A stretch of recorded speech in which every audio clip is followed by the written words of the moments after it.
today. Most important piece of information we're going to be covering. The president of China, Hu Jintao, calls currency system product of the past and says that the days of the dollar being the world reserve currency are now coming to an end. And this has been strategically all agreed upon via the Trilateral Commission and Council on Foreign Relations, who for more than 3 decades have openly been moving the infrastructure of the United States to China and debasing the infrastructure of the United States. The United States has been used to fund the corporate world government, and now we're going to be basically popped and imploded like a wet paper bag that has served its usefulness. And when we lose the dollar as the world reserve currency, whatever air was left in our republic's lungs will be sucked out. It'll be basically like an astronaut taking off his spacesuit helmet while doing a spacewalk. It will not be pretty. We are almost completely dependent on the dollar. That's how we can buy cheap Chinese slave goods or cheap goods from Mexico, even though we don't have a lot of industry left in this country, even though we're a service economy. There is still a brisk business in trade via Walmart and Target and other purveyors of fine Chinese products. But we will now pay the piper. We've been deindustrialized, and China is the biggest owner of our debt. And as I covered a few weeks ago, even one of the latest issues of National Geographic had an article talking about Singapore and talking about how great authoritarianism is and how America and the rest of the world want to segue into authoritarianism.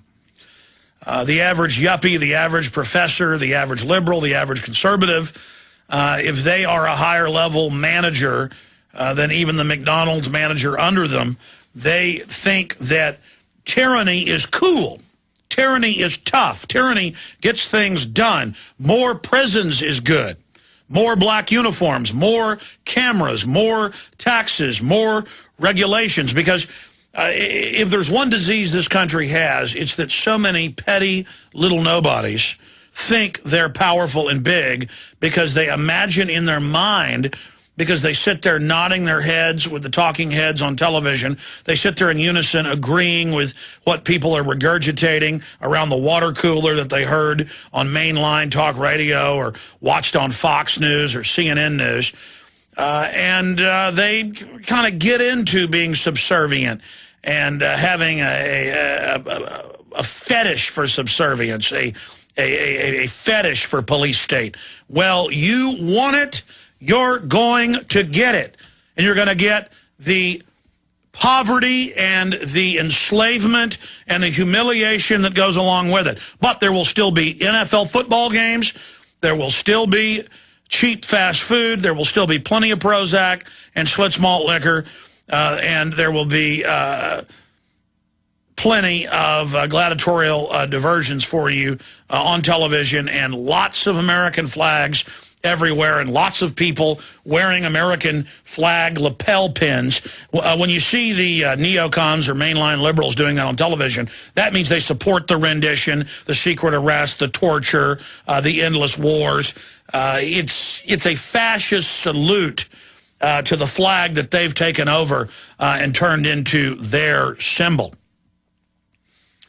The old flag that stood for the old republic, the Bill of Rights, the Constitution, the property rights, everything that goes along with it, it's been removed a long time ago, and we're not going to get it back until we wake up to the fact and collectively realize that America, as it's been known as a free country, is dead.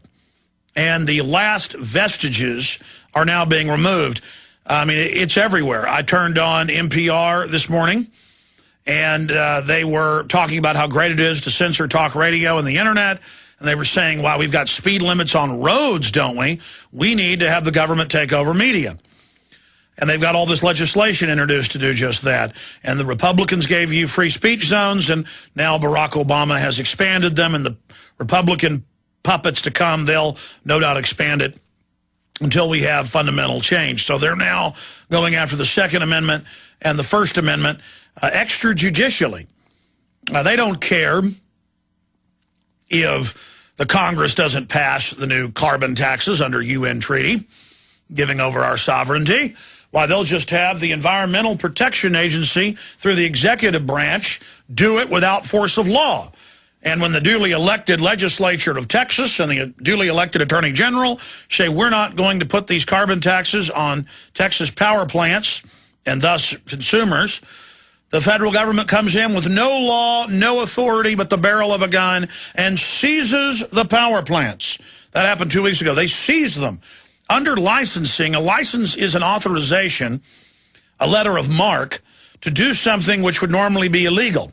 If you go back 300 years ago in England, France, or Spain, it was illegal to go out and randomly rob people's ships unless you were given a license or an authorization, a letter of marque. And see, we as prisoners under the emergency reorganization of 1933 and the federalized state police that were set up are not allowed to travel on the federal government's or Her Majesty's roads. So we have to get a permit to do that. And our power plants have to have permits under Admiralty, under a federal maritime seizure and license. And so the executive is dispensing with the ceremonial Congress whole hog. And, of course, it was Begala, one of Clinton's top advisors, who said, stroke of the pen, law of the land, kind of cool. But you see, when you lose law and you lose the Constitution and Bill of Rights and Declaration of Independence, those are the big laws that govern the government, that big, powerful, dangerous force that in history is the great destroyer of liberty, of property, of life. You must tie it down. You must bound it. You must watch it closely. But we were taught that's un-American to have small government. It's un-American to watch it closely. It's un-American to criticize your government.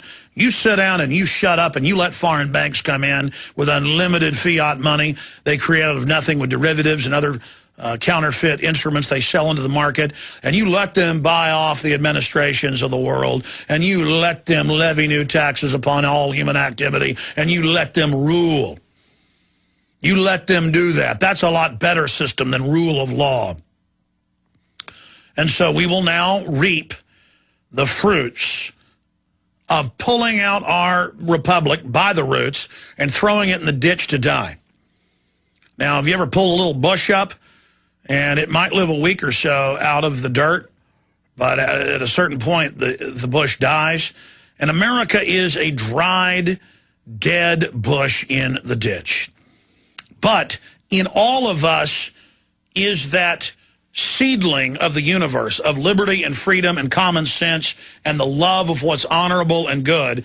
And we can not bring the old republic back. It's gone, long gone. But we can rediscover and rebuild a new republic as the Declaration of Independence states, that it is not our right, but that it is our duty to throw off corrupt and usurpacious, destructive government. In fact, the line before it talks about how the corrupt system has schemed and worked hard to build systems of dehumanization and enslavement. You see, a good person, an average person, a hardworking, decent family man or woman, regardless of what color or creed or religion you are, someone who has common sense, has a blind spot, though. You can't imagine that there are evil and corrupt people.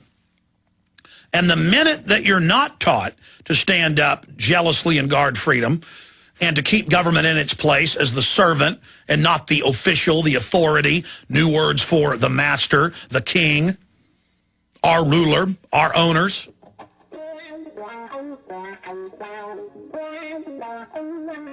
And so here we are, going back into bondage, and a high-tech bondage, dripping with high-tech propaganda and semantical wordsmithing. So we're going to get into the Chinese owner of America, and that's what it is, saying to us, hey, you're going into the depression, we own you, slaves. That's coming up. Stay with us. If you just tuned in for the first time and you're wondering, who is this guy? I'm Alex Jones. I've been on the air for 16 years. I have the news websites, Infowars.com and prisonplanet.com. And we also have prisonplanet.tv, where we archive all of my documentary films, the hundreds and hundreds of special video interviews I've done with guests around the country and the world. And, of course, we also stream live and archive a full video production along with the radio. So the radio show you're listening to is simulcast at prisonplanet.tv.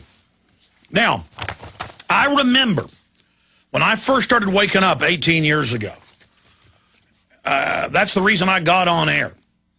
One of the big ones is I saw attacks on the Second Amendment, property rights.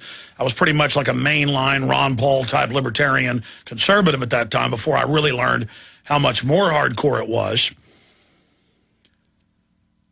I began to research, and I would read the Council on Foreign Relations reports they were putting out, Trilateral Commission, Club of Rome, UN. I would read UN reports about how they were going to set up a global government and have one-child policies worldwide, how they were going to make us all live basically in compact cities, how they would start restricting family farming and ranching under the guise of environmentalism, how they were going to have a post-industrial world. And so I've made these documentary films and sourced all of that information in my attempt to warn people. But one of the biggest themes in all of this was how the big banks had to get rid of Glass-Steagall so they could sell over 1,000 trillion. It's 1.5 quadrillion conservatively. The Washington Post whitewashes and says 600 trillion. Whatever, 600 trillion, 1.5 quadrillion, as many economists say here on air. It's impossible to ever pay back, and it's fraud. Why are we having to pay back what isn't owed? Remember a month ago when they started bringing down Ireland and the head of their private central bank said, we want Ireland to be owned by foreign bankers? That was a quote. And Ireland owes this money, and then it came out that the Irish didn't owe any of it. These were, quote, debts of the big mega banks. J.P. Morgan Chase, Societe Generale, Goldman Sachs. The same thing came out in Iceland. They have done this, but they hold everybody hostage and say, well, we're too big to fail. You've got to do this. We'll bring your society down. But then you're not even really bailing them out. You're falling to their financial ownership, and their new financial backer and physical muscle is Communist China. And I can't tell you how many speeches I've seen on C-SPAN or how many people out there that read Forbes and the Wall Street Journal. You've all seen it. It's everywhere. In the last 30 years, but accelerating the last decade, all they talk about is the Chinese century coming up and how China is going to dominate while our government gives them the missiles and the MIRV technology for their reentry devices. So one ICBM can destroy 20 cities, not just one. For those that don't know, the missile comes back into the atmosphere, the nose cone pops off, and then fires a whole bunch of different warheads. Clinton gave them that. And I watched all of this, and we've been screaming bloody murder every broadcast since then, that this was done strategically by design. And these mega banks admit that they've done it. And so they sold America on invading all these countries. They sold America on going deep into debt to these banks and going deep into debt for fiat currency they just made up out of nothing. So they get the world purely through fraud, but now their military backer, their military muscle is China. And our government is being turned in against the people, and all over the nation they're openly activating citizen spy groups and citizen police groups with their own police cars, their own radar guns, their own... My dad called me this morning. He was driving up to Dallas on business, and he heard Waco radio talking about spy on your neighbors and all this. And I went to the Waco Police Department's site, and they said, yeah, listen to what your neighbors say. We reported Friday out of Oklahoma with Homeland Security. It's on their public Homeland Security website, state of Oklahoma. It says, are your neighbor buying guns and ammo? Does your neighbor talk about... politically controversial things? Go ahead and call Homeland Security on them. You see, these banks that have done this have done it through fraud. And they know they're going to go to prison like a Ken Lay or a Bernie Madoff, but on a grander scale if they don't put a police state in. That's what this is all about. This isn't a game.